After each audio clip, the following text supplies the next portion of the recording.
Assalamualaikum warahmatullahi wabarakatuh. Di sini saya sebagai perwakilan kelompok 2 itu akan mempresentasikan hasil bedah jurnal yaitu dengan judul The Diverse Roles of Cytokinin and Regulating Leaf Development.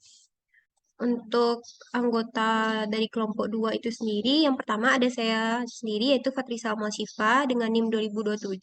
Yang kedua ada Mima Latifah Daraputni dengan NIM 2006. Yang ketiga ada Nur Sakinah Aini dengan NIM 2028. Yang keempat ada Sherena Audinesha dengan NIM 2019. Yang kelima ada Vanessa Pisara dengan NIM 1028. Dan yang terakhir itu ada Zaki Maulana dengan NIM 2035. Baiklah, langsung saja kita masuk pada pengenalan atau introduction, di mana pada akhir tahun 1950-an ada suatu zat yang mendorong pembelahan sel tumbuhan yang ditemukan dalam DNA sperma ikan haring, yaitu disebut dengan kinetin. Lalu, beberapa tahun kemudian, sekelompok fitohormon dengan struktur molekul yang serupa, yaitu termasuk 6 dimetil alil aminopurin, 6 benziladenin, dan zeatin, itu disebut sebagai sitokinin dan ditemukan bahwa hormon-hormon ini memainkan peran penting dalam pembelahan sel. Sejak saat itu, biosintesis, metabolisme, distribusi, jalur sinyal, dan fungsi sitokinin diselidiki dan dikarakterisasi secara intensif. Jadi, gen utama yang saat ini diketahui terlibat dalam jalur biosintesis sitokinin yaitu mengkode enzim isopentenyl transferase atau IPT dan lonligay atau disingkat dengan LOG. Nah, langkah awal biosintesis sitokinin ini pada tumbuhan tingkat tinggi itu adalah pembentukan nukleotida sitokinin, yaitu isopentenyl adenosin 5 3D atau monofosfat yang masing-masing itu disingkat sebagai IPRTP, IPRDP, atau IPRMP dari ATP, ADP, atau AMP, dan dimetil alil pirofosfat atau DMAPP oleh IPTS. Nah, gen enzim LOG ini yaitu mengkode enzim pengaktif fosforibohidrolase secara langsung mengubah nukleotida sitokinin menjadi bentuk sitokinin basa yang bebas aktif pada langkah akhir dari biosintesis sitokinin. Tingkat sitokinin aktif ini dapat dimodulasi melalui pembelahan irreversibel oleh enzim sitokinin oksidase atau CKX atau melalui konjugasi menjadi glukosa oleh sitokinin glikosil transferase. Tumbuhan itu mengatur konsentrasi sitokinin aktif melalui proses metabolisme yang reversibel dan juga irreversibel. Oleh karena itu, pemeliharaan homeostasis sitokinin yang tepat melalui sintesis dan inaktivasi enzim ini sangat penting untuk perkembangan tanaman dan adaptasi terhadap lingkungan yang kompleks dan berubah. Penelitian terbaru itu menunjukkan bahwa biosintesis sitokinin itu bervariasi berdasarkan jenis jaringan dan selnya. Namun, karena dia ini merupakan sinyal yang bergerak atau mobile signal, sitokinin ini mengandalkan purin permeases atau PUP, equilibrative nucleoside transporters atau NT, dan G subfamili ATP binding cassette atau ABCG, yaitu untuk transportasi jarak pendek dan juga jarak jauh antara akar dan pucuk. Nah, berikut ini adalah model skema biosintesis dari sitokinin, yaitu metabolisme, degradasi, dan juga transduksi sinyalnya.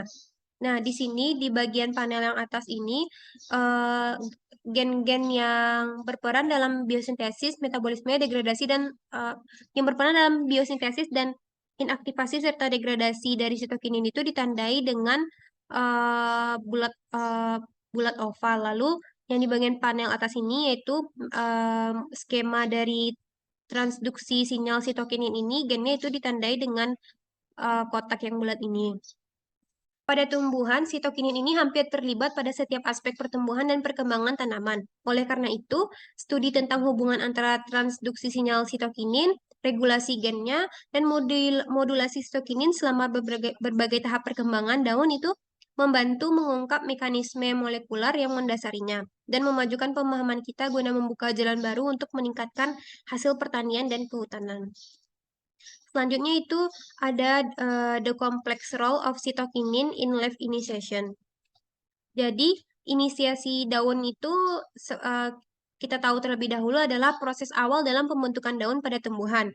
Nah, jadi ada namanya SAM yaitu short apical meristem. Dia itu terletak di pucuk yang sangat terorganisir jaringan yang mengandung sel punca pluripoten dan dapat dibagi menjadi zona fungsional yang berbeda, termasuk central zone, peripheral zone, dan juga rib zone. Jadi, shoot apical meristem ini menghasilkan hampir semua organ dan jaringan udara tanaman selama pertumbuhan embrionik. Nah, sel-sel di central zone di puncak shoot apical meristem ini membelah secara perlahan dan mempertahankan pluripotensi mereka. Sedangkan rib zone di bawah central zone adalah bertanggung jawab untuk pembentukan batang.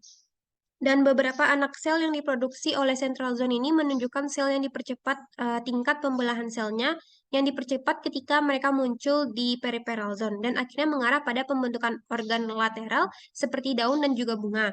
Primordia daun itu seperti yang sudah dijelaskan sebelumnya itu dimulai dari peripheral zone di mana sel-selnya menjadi responsif terhadap diferensiasi. Daun primordia di peripheral zone dihasilkan secara temporal dan dikendalikan secara spasial. Proses ini disebut dengan pilotaksi.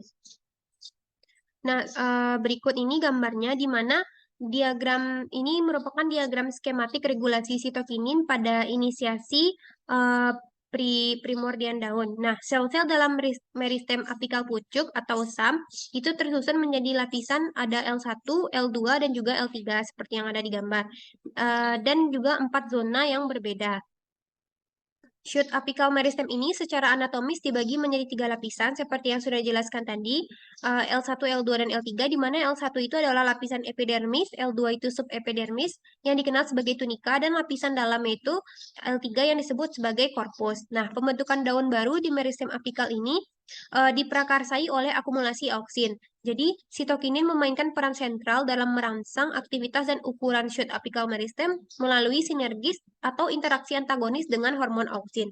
Jadi, regulator lain berkontribusi untuk memodulasi konsentrasi dan gradien sitokinin dan auksin di zona yang berbeda dari shoot apical meristem. Sitokinin memainkan 2 peran dalam proses inisiasi daun. Yang pertama, yaitu dia mendorong pertumbuhan meristem untuk menyediakan sumber sel punca sebagai prasyarat untuk inisiasi daun, mempengaruhi pembentukan gradien auksin dan mengatur biosintesis auksin dan transportasi auksin. Yang ketiga itu sitokinin kontrol leaf shape. Jadi sebagian besar daun tumbuhan itu memiliki struktur yang datar dan lebar untuk mendukung fotosintesis dan juga pertukaran gas. Nah, bentuk daun ini dapat dikelompokkan menjadi 2 kategori. Yang pertama itu ada daun sederhana, yaitu dia 1 unit utuh dan 1 lamina. Ada daun majemuk, dia memiliki beberapa subunit dan terdapat anak daun. Bentuk akhir daun ditentukan oleh 2 proses biologis, yaitu morfogenesis primer dan juga morfogenesis sekunder.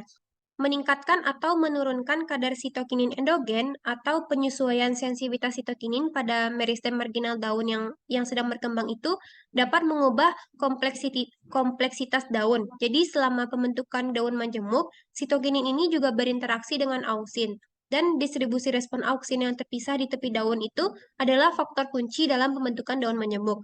Jadi, ekspresi gen KNOX1 ini selama perkembangan daun majemuk itu meningkat di primordium daun setelah inisiasi, yang menyebabkan perkembangan anak daun. Dan saat ekspresi KNOX1 ini terhenti, akan mempercepat pematangan daun. Jadi, selama morfogenesis primer, KNOX1 ini mendorong biosintesis dari sitokinin. Nah, penurunan kadar sitokinin ini menekan efek KNOX1 pada bentuk daun dan sitokinin menggantikan KNOX1 di tepi daun tadi. Baik, sekian presentasi dari saya. Dilanjutkan oleh Aini. Kepada Aini, kita persilakan. Baik, selanjutnya yaitu mekanisme pembentukan daun majemuk. Secara singkat, daun sederhana terbagi menjadi daun majemuk melalui 3 mekanisme, yaitu ada pengendalian pertumbuhan marginal daun pada dikotil dan monokotil, kemudian ada absisi jaringan pada monokotil, dan juga program sel death yang menyebabkan perforasi antara 2 panel lateral. Nah, untuk sitokinin ini terlibat hanya pada proses pengendalian pertumbuhan marginal daun, tidak pada 2 proses lainnya. Selanjutnya, sitokinin ini dapat mempengaruhi perkembangan morfologi daun sederhana pada monokotil seperti helaian daun, ligula, auricula, dan juga pelepah daun. Contohnya itu pada Analisis 3-HSF1 pada reseptor sitokinin jagung zimase yang menyebabkan pengikatan sitokinin dan juga perubahan pada pola daun. Sitokinin ini dapat mempengaruhi spesifikasi pola daun dan mengubah program perkembangan daun pada monokotil. Nah, mekanisme regulasinya itu meningkatkan konsentrasi sitokinin untuk mendorong aktivitas pembelahan sel di beberapa area daun. Selanjutnya yaitu the relationship between cytokinins and leaf size, di mana ukuran daun dewasa itu ditentukan oleh jumlah dan juga ukuran sel daun, di mana primordium daun muncul dari peripheral zone sebagai tonjolan berbentuk batang di sekitar shoot apical meristem. Semua sel daun mengalami dua proses biologis, yaitu pembelahan sel dan juga ekspansi sel, di mana waktu transisi antara pembelahan dan juga ekspansi sel mempengaruhi ukuran daun. Nah, pertumbuhan daun pada dikotil, itu contohnya pada tanaman Arabidopsis thaliana, pembelahan sel ini terjadi secara temporal, di mana pembelahan sel mulai di ujung distal daun dan bergerak ke bawah. Setelah mencapai area tengah, pembelahan berhenti sementara sebelum pindah ke dasar daun. Semua sel daun kemudian beralih ke fase ekspansi sel. Kemudian pada tumbuhan monokotil, pembelahan sel ini terjadi di pangkal daun, ekspansi terjadi di tengah daun, dan pematangan terjadi di ujung daun. Nah, selanjutnya itu peran sitokinin, yaitu mengatur pembelahan dan ekspansi sel daun. Kemudian bersama auksin itu mengaktifkan proliferasi sel. Kemudian pembelahan sel dihentikan tanpa auksin. Auksin dilanjutkan untuk pembelahan. Kemudian sitokinin mempercepat siklus sel dan menunda diferensiasi sel. Kemudian memperpanjang proliferasi. Kemudian sitokinin ini juga mempengaruhi ekspansi sel yang dapat menghasilkan daun lebih besar dan peningkatan biomasa. Selanjutnya mekanisme sitokinin ini yaitu adanya modulasi ekspresi gen CCD3, CDKS, dan juga ANT yang mengatur siklus sel. Nah, di mana CCD3 ini menginduksi pembelahan sel dan menghambat endoreduplikasi. ANT itu diperlukan untuk proliferasi sel. Kemudian GRF5 meningkatkan jumlah sel daun melalui peningkatan sensitivitas sitokinin. Selanjutnya itu ada transisi pembelahan ke ekspansi sel, di mana itu berperannya TCP4 yang mendorong transisi untuk mengaktifkan diferensiasi sel dan mempercepat penangkapan siklus sel. Kemudian pengurangan sensitivitas sitokinin ini dikaitkan dengan diferensiasi dalam pertumbuhan daun. Selanjutnya itu fase ekspansi sel, di mana sitokinin ini terlibat dalam perpanjangan dinding sel, kemudian peningkatan tekanan turgor dan juga endoreduplikasi. Interaksi dengan ekspansin atau protein dinding sel itu meningkatkan ekspansi sel. Kemudian metabolisme karbohidrat dan proses terkait energi distimulasi sehingga meningkatkan tekanan turgor. Kemudian adanya pengaruh lingkungan di mana kondisi teduh atau yang ternaungi itu mengurangi kandungan sitokinin dan dapat menghambat ekspansi daun. Dan perlakuan dengan sitokinin eksogen itu dapat mengatasi hambatan tersebut sehingga dapat meningkatkan ukuran daun. Selanjutnya sitokinin delay leaf senescence, di mana pada fase penuaan perubahan fenotipik yang paling terlihat yaitu munculnya daun yang beraneka ragam. Kemudian nutrisi yang dihasilkan dari degradasi daun tua ini diangkut ke benih dan buah yang sedang berkembang atau ke daun atau bunga baru yang mengakibatkan kematian daun tua. Oleh karena itu, meskipun penuaan daun merupakan proses yang merugikan bagi organ daun, tetapi penuaan daun ini memiliki peran penting dalam menjaga kemampuan beradaptasi tanaman untuk memastikan produksi keturunan yang sehat dan meningkatkan kelangsungan hidup tanaman dengan relung ekologi spatiotemporal tertentu. Kemudian faktor yang mempengaruhi penuaan daun ini ada endogen dan juga lingkungan, di mana sinyal endogen ini terdiri dari hormon tanaman dan juga umur tumbuhan. Kemudian ada faktor sinyal lingkungan, itu kegelapan, naungan, paparan UVB atau ozon, keterbatasan unsur hara, suhu ekstrim, kekeringan, salinitas tinggi, dan juga serangan patogen.